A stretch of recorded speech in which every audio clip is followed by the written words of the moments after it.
ବିଶିଷ୍ଟ ଗାଳ୍ପିକ ଚନ୍ଦ୍ରଶେଖର ରଥଙ୍କ ରଚିତ ଗଳ୍ପଟିର ବିଶେଷ ଶୀର୍ଷକ ଜନ୍ମାନ୍ତର। କାହାକୁ ନ ମାନି ଛିଗୁଲେଇ ହେଲା ପରି ମୁଚୁକି ମାରି ସେ ନିଆଁ ଲଗେଇ ଦେଲା। ଅର୍ଜୁନା କାହାକୁ କେବେ ଖାତିର କରେ ନାହିଁ। ଚୁଟିଆ ସଂସ୍କୃତ ପଣ୍ଡିତ କଥାରେ ସେ କାହିଁ ଟିକିଏ ମୁତିବାକୁ ଯାଇଥାନ୍ତା। ଜଳୁଥାଉ ଏଠେଇ ଶଳା ପଣ୍ଡିତ ବୁଢ଼ାର ରଇ। ଆଗେ ଚାଲ ମୁଣ୍ଡିଆ ଚଢ଼ିବା। ଗୋଟାଏ ବିଧା ପକାଇଲା ମୋ ପିଠିରେ।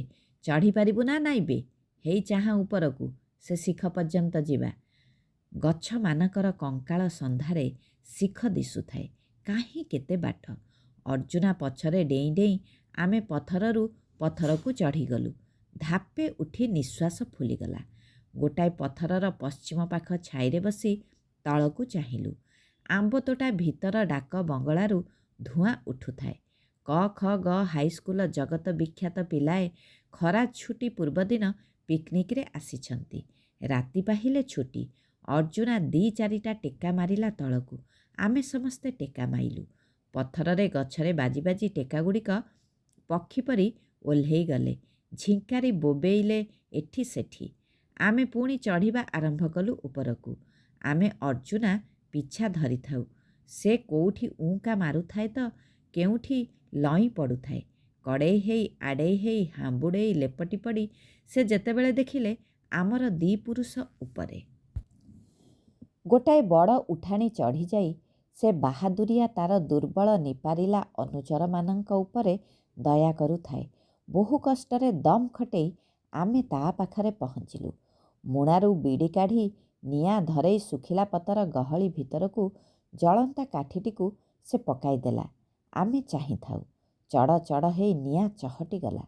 ଦିନବେଳେ ନିଆଁଟା ପାଣି ଭଳି ଦିଶେ, କାଚ ଭଳି ଝଲମଲ କରେ। ତାର ଆଲୁଅ ନଥାଏ। ଥାଏ ଗୋଟାଏ ଥରିଲା ଥରିଲା ଛାଇ। ଅର୍ଜୁନା ପାଖରୁ ପଥର ସାଉଁଟି ନିଆଁ ଉପରକୁ ପକାଇଲା। ଆମେ ଆଞ୍ଜୁଳା ଆଞ୍ଜୁଳା ପତ୍ର ବୁଣି ଦେଇ ଗଲୁ। ଚଡ଼ ଚଡ଼ ହୋଇ ନିଆଁ ଉଧୁଳିଲା। ଆମେ ଡେଉଁଥାଉ, କୁରୁଳୁଥାଉ। ଅର୍ଜୁନା ମଝିରେ ମଝିରେ ବଡ଼ ପାଟିରେ ହସୁଥାଏ। ହଠାତ୍ ତଳୁ ଗୋଟାଏ ଭୁଆଁଟାଏ ଉଠିଲା ଭୁସ୍ ଭାସ୍ ହେଇ। ଗଣିଆ କହିଲା, ହେଇ ଦେଖ ନିଆଁ। ଟିକେ ଡାହାଣକୁ ଆମେ ଅନେଇଲୁ। ଧପ୍ ଧପ୍ ନିଆଁର ଶିଖ ପିଟି ହେଉଥାଏ ତଳୁ। ଆମ ଧାଡ଼ିରେ ଥିବା ବଡ଼ ଗଛରେ ଏଠି ସେଠି ଦିକ୍ ଦିକ୍ ନିଆଁ ଧରି ଆସୁଥାଏ। ତଳେ ନଈ ସୁଅ ପରି ସୁ ସୁ ଧପ୍ ଧପ୍ ଚଡ଼ଚଡ଼ କରୁଥାଏ ନିଆଁ। ଆଉ ଜଣେ କିଏ ଆମ ଭିତରୁ କହିଲା, ଏଆଡ଼େ ଦେଖିବେ। ଟିକେ ବାଁକୁ ପାହାଡ଼ ତଳ ଯାଏ ବେଢ଼ି ଆସୁଥାଏ ନିଆଁ। ଆମେ ତାକୁ ଆଉ ଅନେଇ ପାରିଲୁ ନାହିଁ। ମୁହଁକୁ ଧାସ ପିଟିଦେଲା। ଏତିକିବେଳେ ଅଗଣି ଚମକେଇଲା ପରି ରଢ଼ି ଛାଡ଼ିଲା। ଆମେ ବୁଲି ପଡ଼ିଲୁ। ପାହାଡ଼ର ଉପର ଆଡ଼େ କେତେବେଳେ ନିଆଁ ଲାଗିଗଲାଣି ସେଆଡ଼େ ଆମର ନଜର ନାହିଁ। ସମସ୍ତେ ହାଉଳି ଖାଇଗଲୁ। ଅର୍ଜୁନା ଖେପା ମାରି ଉପରକୁ ଧାଇଁଲା। ଆବେ ଦୌଡ଼ବେ ମୋ ସାଙ୍ଗରେ। ଆମେ କିଲିକାଲିଆ ଅର୍ଜୁନା ପିଛା ଧରିଲୁ। ସବା ପଛରେ ଅଗଣି, ମୋ ପଛକୁ ବିଧୁ, ତା ପଛକୁ ସୁବଳ। ସିଧାସଳଖ ଉଠିବାକୁ ବାଟ ନଥାଏ। ପଥର ଦାଢ଼ ଧରି, ଓହଳ ଡାଳ ଧରି, ରୁଗୁଡ଼ିଆ ଖସଡ଼ା ମାଟି ଉପରେ ଆମେ ଧାଇଁଲୁ। ସାଉଁଳିଆ ପଥର ଉପରେ ଶୁଖିଲା ପତ୍ରରେ ଘୋଡ଼େଇ ହେଇଥିବା ଖାଲ ଭିତରେ ଗୋଡ଼ ଖସି ପଡ଼ୁଥାଏ। ଜୀବନ ବିକଳରେ ଆମେ ଏକମୁହାଁ ହୋଇ ଉଠୁଥାଉ। ମୁଣ୍ଡ ଉପରେ ଗଛ ଶିଖ ହୁତ୍ ହୁତ୍ ହେଇ ଜଳି ଯାଉଥାଏ। କାହୁଁ ଗୋଟାଏ ପବନ ପିଟୁଥାଏ ତଳୁ ଉପରକୁ। ଶୁଖିଲା ପତ୍ରକୁ ଧରି ତଳ ନିଆଁ ଚହଟି ଆସୁଥାଏ। ଅଗଣି ଭେଁ ଭେଁ ହେଇ କାନ୍ଦି ପକାଇଲା। ତା ହାତ ଖଣ୍ଡିଆ ହେଇ କହୁଣି ଯାଏ ରକ୍ତ ଝରି ଯାଉଥାଏ। ଉପରୁ ଅର୍ଜୁନା ଗର୍ଜିଲା, କାନ୍ଦୁଛୁ କାହିଁକି ବେ ମାଇଗୁଲିଆ? ହଠାତ୍ ଆଉ ବାଟ ନ ପାଇ ଅର୍ଜୁନା ମଧ୍ୟ ବାଉଳି ହେଲା। ମଣିଷେ ଉଞ୍ଚ ଗୋଟାଏ ପଥର ପାଖରେ ଆମେ ହାବୁଡ଼ିଲୁ। ତାକୁ ପାରି ହେଇଗଲେ କିଛି ବାଟ ଚଟାଣ ପଥର, ତାପରେ ଶିଖ। ସମସ୍ତଙ୍କ ନିଶ୍ୱାସ ତୋଳି ହେଉଥାଏ। ପାଟି ମେଲା ହେଇ ଓହଳି ପଡ଼ିଥାଏ। ଆଖି ତଳେ ଟୋପା ଟୋପା ଝାଳ। ଅଗଣି ପାଖେଇ ଆସୁଥାଏ। ଖସ୍ ଖସ୍ ହେଉଥାଏ। ସକ୍ ସକ୍ ହେଉଥାଏ। ତା ଉପରେ ଧୂଆଁ ମଡ଼େଇ ହେଇ ପଡ଼ୁଥାଏ ବାରମ୍ବାର। ଆମେ ତରତର ହେଇ ଅନେଇ ଥାଉ ପଥରର ଏପଟେ ସେପଟେ। କୋଉଠି ଟିକିଏ ଗୋଡ଼ ଥୋଇ ଉଠିଗଲେ ତେଣିକି ଚିନ୍ତା ନାହିଁ। ଏତିକିବେଳେ ଅଗଣି ରଢ଼ି ଛାଡ଼ିଲା। ସମସ୍ତେ ଚମକି ପଡ଼ିଲୁ। ଅର୍ଜୁନା ଦାନ୍ତ କାମୁଡ଼ି ଗର୍ଜିଲା, କ'ଣ ବେ ଶଳା? ଉତ୍ତର ନାହିଁ। ଆମେ କିଛି ଭାବିବା ପୂର୍ବରୁ ଅର୍ଜୁନା ଖେପା ମାରି ଗଲା ତଳକୁ। ଅଗଣି ଖାପେ ଖସିଯାଇ ଗୋଟାଏ ଗଛରେ ଲାଖି ରହିଥାଏ। ଅର୍ଜୁନା ତାକୁ ସେଉଠୁ ଓଟାରି ଉପରକୁ ଉଠି ଆସିଲା। ଆମ ପାଖେ ପହଞ୍ଚିଲା ବେଳକୁ ସୁବଳ ଉଁକୁଥାଏ ପଥର ଉପରକୁ। ବିଧୁ ତା ଫଡ଼ିଆକୁ ତଳୁ ଟେକୁଥାଏ। ଅର୍ଜୁନାର ପାଟି ମେଲା। ତାର ବି କଥା କହିବାକୁ ପବନ ନାହିଁ। ସେ ସେମିତି ଧଇଁ ସଇଁ ହେଇ ସୁବଳର ପାଦକୁ ଧରି ଟେକିଲା। ସୁବଳ ହାତ ବଢ଼େଇଲା ପଥରର ଉପର ମଙ୍ଗକୁ। ସେଇଠି ଟିପ ଜମେଇ ଉପରକୁ ଟାଣି ହେଲା। ମୁଁ ଅଗଣି ପିଠିକୁ ଆଉଁସି ଦେଲି।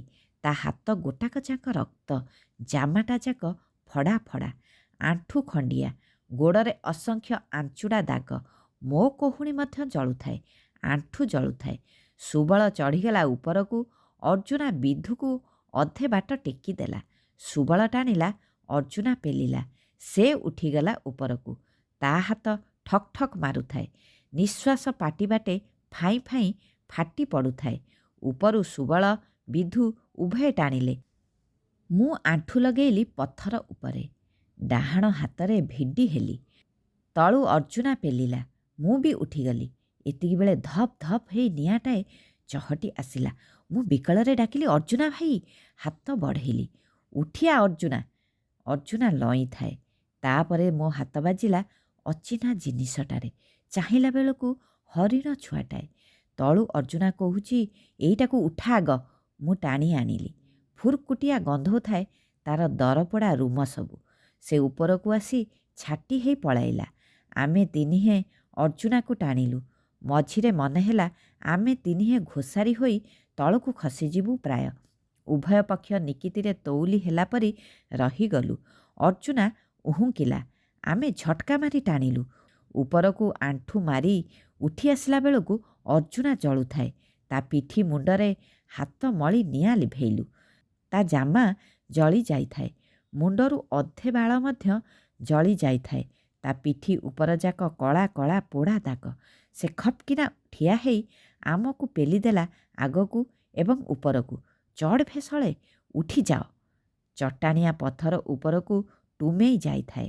ହାତ ପାଦ ଲଗେଇ ହାମ୍ବୁଡ଼େଇ ଉଠିଗଲୁ ସମସ୍ତେ। ସବା ପଛରେ ଅର୍ଜୁନା ଆସୁଥାଏ। ତା ପଛରେ ନିଆଁ। ଉପରେ ମୁଣ୍ଡିଆ ଶିଖ। ଉପରେ ପ୍ରଚଣ୍ଡ ଖରା। ଶିଖ ପଥର ଉପରକୁ ଯେ ଯେମିତି ପାରିଲା ଉଠିଗଲା। ସେଇଠି ମେଞ୍ଚା ମେଞ୍ଚା ହେଇ ପଡ଼ିଗଲୁ ଆମେ ସମସ୍ତେ। ସମସ୍ତଙ୍କ ହଂସା ଉଡ଼ିଗଲା ପରି ଶୋଷ। ଠୋ ଠୋ ଖରା। ତାତିଲା ପଥର ମୁଣ୍ଡିଆ। ଜଳନ୍ତା ଦାରୁ ଦ୍ରୁମ ଭିତରେ 5ଟି ଶୋଷିଲା ଭୋକିଲା ମଣିଷ ଛୁଆ। ପାଟି ମେଲେଇ ଆମେ କେବଳ ତାତିଲା ପବନ ଶୋଷିଲୁ। ଅର୍ଜୁନା ସେ ତୀଖ ଉପରୁ ଚାହିଁଲା ତଳକୁ। ମୁଣ୍ଡିଆର ଦକ୍ଷିଣ ଦିଗ ସାରା ନିଆଁରେ ଧକ୍ ଧକ୍। ଧୂଆଁ ନିଆଁର ସମୁଦ୍ର ଗର୍ଜୁଛି। ଭୁସ୍ ଭୁସ୍ ହେଇ କୁଢ଼େଇ ହେଇ ପଡ଼ୁଛି ଗୋଟା ଗୋଟା ଜଳନ୍ତା ଗଛ।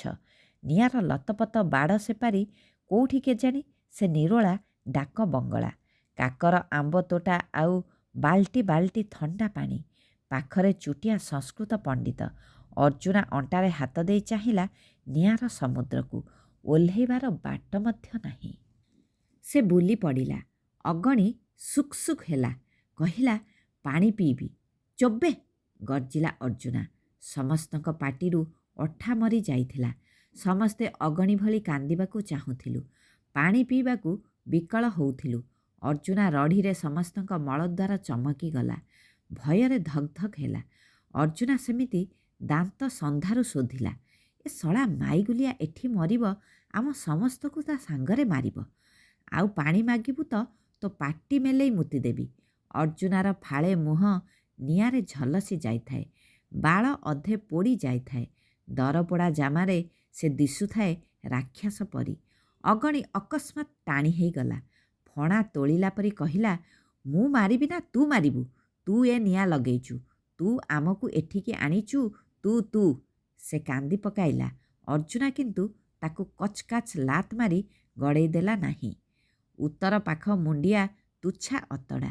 କାହିଁ କୋଉ ତଳେ ଖୁଞ୍ଚି ଖାଇ ନାଳ। ଅର୍ଜୁନା ଲେଉଟି ପଡ଼ି କହିଲା, ପାଣି ପିଇବ ତ ଆସ। ଆମେ ତରତର ହୋଇ ତା ପାଖକୁ ଆସି ଓହଟି ଚାହିଁଲୁ। ମୁଣ୍ଡ ଛାଇ ମାରିଦେଲା। ପାଦ ତଳ ସିରିସିରେଇ ଗଲା। ଇସ୍, କେତେ ଖାଲ, କିନ୍ତୁ କେତେ କାକର। ସିଧା ନିଶୁଣି ପରି ସଳଖ ହେଇ ରହିଥିବା ପାହାଡ଼ର ବୁକୁ ଦେଖେଇ ଅର୍ଜୁନା କହିଲା, ଏଇ ବାଟେ ଓହ୍ଲେଇବାକୁ ହେବ, ନହେଲେ ଏଇଠି ସିଝି ମରିବାକୁ ହେବ। ଠୋ କିନା ଗୋଟାଏ ଗଛ ଏହି ସମୟରେ ଫୁଟିଗଲା। ନିଆଁ ଛିଞ୍ଚାଡ଼ି ହେଇ ପଡ଼ିଲା ଆମ ପାଖରେ।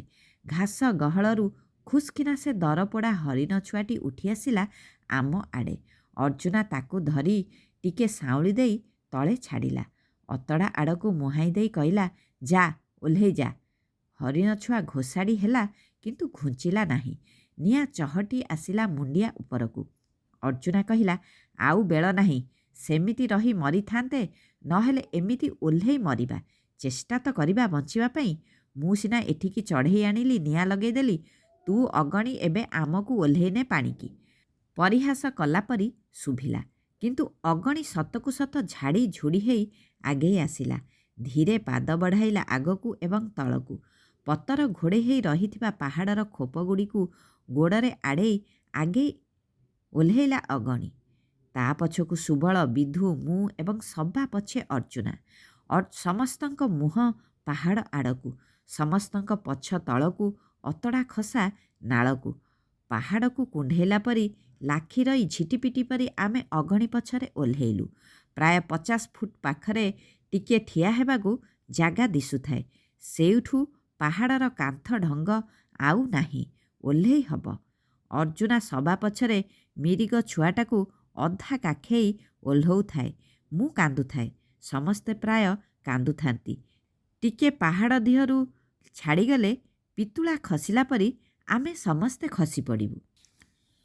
ଅଗଣିକି କେମିତି ବାଟ ଦିଶୁଥାଏ କେଜାଣି? ସେ ନିଃଶବ୍ଦରେ ପାହାଡ଼ କାନ୍ଥରେ ଘଷି ହେଇ ହେଇ ପାଦ ଅଣ୍ଡାଳି ଚାଲିଥାଏ। ଆମେ ସେମିତି ତା ପଛକୁ ତା ପଛ ଓହ୍ଲଉଥାଉ। ଆମ ମୁଣ୍ଡ ଉପରୁ ଖଣ୍ଡେ ଛୋଟ ଢେଲା ପଥର ଖସିଲା। ଅର୍ଜୁନା ଶୁଣେଇ କହିଲା, ଚାହଁ ନାହିଁ ବେ, ସେଆଡ଼େ ଲେଉଟି ପଡ଼ିବ। ନିଆଁରୁ ବର୍ତ୍ତିବାକୁ ଜନ୍ତୁମାନେ ଏବେ ଅତଡ଼ା ଦାଢ଼ରେ ଧାଡ଼ି ବାନ୍ଧିଛନ୍ତି। ତଳକୁ ଚାହଁ ନାହିଁ ଶଳେ, ମରିଯିବ। ପାଦ ସିରିସିରି ହେଲା।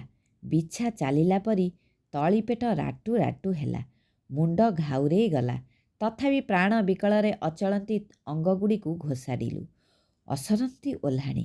ପାଦଟିଏ ଆଗେଇଲେ ଗୋଟିଏ ନୂଆ ଜନ୍ମ। ଶବ୍ଦରୁ ଜଣାଗଲା ବୋଧେ ଅଗଣି ପିଣ୍ଡି ଛୁଇଁଲା। ଅଗଣିରେ, ତୁଇ ଜାଣି ମୋ ପ୍ରାଣ, ବଞ୍ଚିଥା ଭାଇ ବଞ୍ଚିଥା। ମୁଁ ପିଣ୍ଡି ଉପରେ ଗୋଡ଼ ଦେଲାବେଳକୁ ବିଧୁ ପାହାଡ଼ କାନ୍ଥକୁ ପିଠି ଆଉଜେଇ ଢିମା ଢିମା ଆଖିରେ ଚାହିଁଛି। ତା ତଳପାଟି ଠକ୍ ଠକ୍ ଥରୁଛି। ସେ ହାତ ଯୋଡ଼ିକୁ ଦିଆଡ଼େ ନାତ ଓହଳେଇଲା ପରି ଛାଟି ଦେଇ ସେମିତି ଠିଆ ଠିଆ ତା ପେଣ୍ଟରେ ମୁତି ଦେଉଛି। ତା ବାଁ ଗୋଡ଼ଯାକ ଓଦା ସରସର।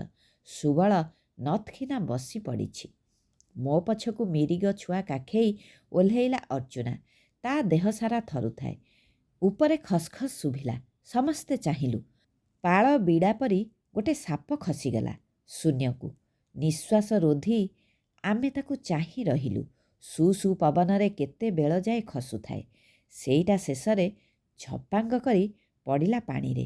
ଅର୍ଜୁନା କହିଲା, ଆରେ ଅଜଗରଟାଏ। ମୋ ଆଣ୍ଠୁ ହୁଗୁଳି ଗଲା। ମୁଁ ବସି ପଡ଼ିଲି ସେଇଠି। ଅର୍ଜୁନା କାନ୍ଥକୁ ଆଉଜି ନିଜକୁ ସମ୍ଭାଳି ନେଲା। ଅଗଣି ସବା ଆଗରେ, ତା ଆଗରେ ମିରିଗ ଛୁଆ। ଆଉଜା କାନ୍ଥ ପରି ଗଡ଼ାଣିରେ ଜଗି ଜଗି ଚାଲିଛି ମିରିଗ ଛୁଆ। ତା ପଛରେ ଅଗଣି। ଆମ ବୁକୁ ଭିତରକୁ ସାହସ ଆସିଗଲା। ଆମେ ଆଡ଼ି ବାନ୍ଧିଲୁ। ଗୋଡ଼ ଚିପି ଚିପି ଫଡ଼ିଆ ଘୋଷାରି ଘୋଷାରି ଓହ୍ଲେଇବାକୁ ଲାଗିଲୁ। ଗଛଗୁଡ଼ିଏ ଭେଟିଲୁ। କାକର ପତ୍ରଗୁଡ଼ିକ ଦେହରେ ସାଉଁଳି ହେଲେ। ନାଳ ପାଣି ପାଖେଇ ଆସିଲା। ଆଉ ଏମିତି 100 ଫୁଟ ଓହ୍ଲେଇଗଲେ ପହଞ୍ଚିଯିବୁ। ଆଗେ ଆଗେ ମିରିଗ ଛୁଆ, ତା ପଛେ ପଛେ ଅଗଣି। ଦୁହେଁ ଏକା ସଙ୍ଗେ ଗପ୍ କିନା ନାଳକୂଳ କାଦୁଅକୁ ଗଳି ପଡ଼ିଲେ। ଅଗଣି ବୁଡ଼ିଗଲା ଅଣ୍ଟା ଯାଏ। ମିରିଗ ଛୁଆର 4ଟି ଯାକ ଗୋଡ଼ ବୁଡ଼ିଗଲା। ରହ ରହ କହି ଆଗକୁ ଆଗେଇ ଖସି ଆସିଲା ଅର୍ଜୁନା। କାଦୁଅକୁ କୁଦା ମାରି ଗୋଟାଏ କ୍ଷେପାରେ ଖଣ୍ଡେ ପଥର ଉପରେ ଯାଇ ଠିଆ ହେଲା। ହାତ ବଢ଼ାଇଲା ଅଗଣିକୁ। ମୋ ହାତ ଧ, ଆର ହାତରେ ମିରିଗ ଛୁଆକୁ ଧ। ଉଭୟଙ୍କୁ ଓଟାରି ଅଣ୍ଟାଏ ପାଣିରେ ଛାଡ଼ି ପୁଣି ପଥର ପାଖକୁ ଫେରି ଆସିଲା ଅର୍ଜୁନା। ଆମେ ଜଣ ଜଣ କରି ଡେଇଁ ତା ହାତ ଧରି ଯାଇ ପାଣିରେ ଓହ୍ଲେଇଲୁ। ଖଳ ଖଳ ଛଳ ଛଳ ପାଣି। ତଳେ ଚିକ୍କଣ ବାଲି ରଗଡ଼ା। ଝିଲ୍ ଝିଲ୍ ବାଲି। ଆମ ଶୋଷ ମରିଗଲା। ଭୟ ଛାଡ଼ିଗଲା। ଅର୍ଜୁନା ଆମ ଆଗେ ଆଗେ ମିରିଗ ଛୁଆକୁ କାନ୍ଧରେ ଧରି ପାରି ହେଉଥାଏ। କୁନିମୁନିଆ ମିରିଗର ଆଖି ଯୋଡ଼ିକ ଭଅଁର ପରି, କାନ ଯୋଡ଼ିକ କଅଁଳ। ସେ କାନ ହଲଉଥାଏ, ଥୋଣି ଚାଟୁଥାଏ। ଆର କୂଳକୁ ଚଢ଼ିଲା ବେଳକୁ ଅର୍ଜୁନାର ପିଠିଯାକ ଫୋଟକା ଜଳ ଜଳ ଦିଶୁଥାଏ। ଦରପୋଡ଼ା ଜାମା ଓଦା ଦେହରେ ଲାଖି ଯାଉଥାଏ। ଦୁମ୍ ଦୁମ୍ ପାଦ ଶବ୍ଦ ଶୁଭିଲା। ଜଣେ କେହି କୁହାଟିଲା, ହେଇଟି ହେଇଟି। 5 ମିନିଟ୍ ଭିତରେ ସେମାନେ ଆମକୁ ଘେରିଗଲେ।